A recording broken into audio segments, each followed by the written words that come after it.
In this video, I'll walk you through how to create an estimate in QuickBooks Online using the new interface so you can present clear pricing to customers before any work begins and keep your records organized. Start from the dashboard by clicking the New button and selecting Estimate, then choose the correct customer and review billing or shipping details to ensure the document appears professional.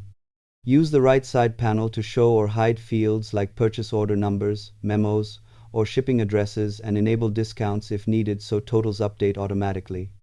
Add your products or services line by line with accurate descriptions, quantities, rates, and tax settings, because these entries directly influence final invoices and financial summaries.